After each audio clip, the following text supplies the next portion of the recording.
Today, Topic Analyze Math and History, and we're gonna try and find the greatest common factor, but with an expression with exponents.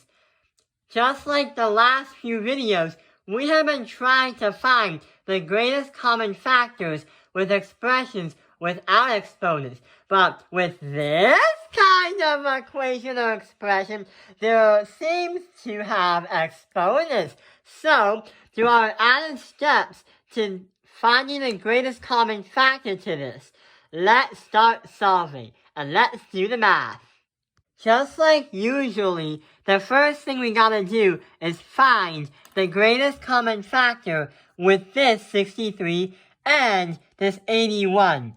Well, what happens with that is 63 and 81, they both go into 9. So we're gonna put 9 here and 9 over there.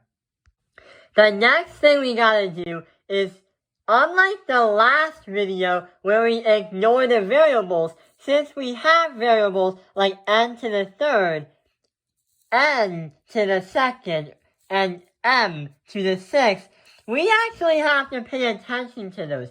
So let's start with m to the third and m to the second.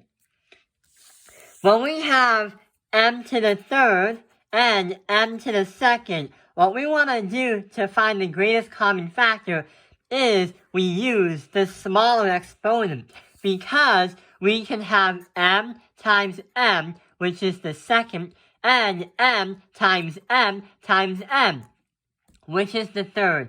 We use the second because it has the least amount of m's being multiplied, and it can also be multiplied with this, or factored into this, because here's another set of m's. So, we're gonna write 9n squared. Wait, we also have m and m to the power of 6. Let's write an imaginary m to the power of 1. Because writing an m and n to the power of 1 is literally saying the same thing. So here's m and m to the power of 1. M is being multiplied 1 time, and we still have m.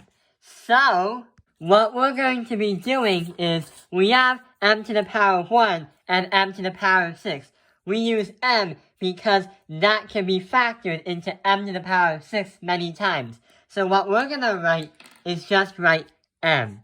Now we have parentheses, but how do we get the other set of parentheses so we can bring it back to our normal or our question? Well, 9 times 1 equals 63. So 9 times 7 equals 63. And we also write, in order to get that n squared to an n cubed, we have to multiply that by another m. And we also have to add that by, so 9 gets you to 81. 9 times 9 is 81. So we write 9, but we have, here's m. How do we get it to m to the power of 6? We write m to the power of 5, because when you multiply m by an m with an exponent, you upgrade that exponent. So here we are. Here is our new expression. That is the greatest common factor. Let's fact check it by distributing. So we distribute this and distribute that. When you do that, you're going to get an answer of 63m cubed m plus 81n squared m to the power of 6. So we got this one correct. And right here, what we just did is find the greatest common factor when we have expressions as an exponent. I hope this video has helped you. Thank you for watching Topic Analyze Math History. Like and subscribe!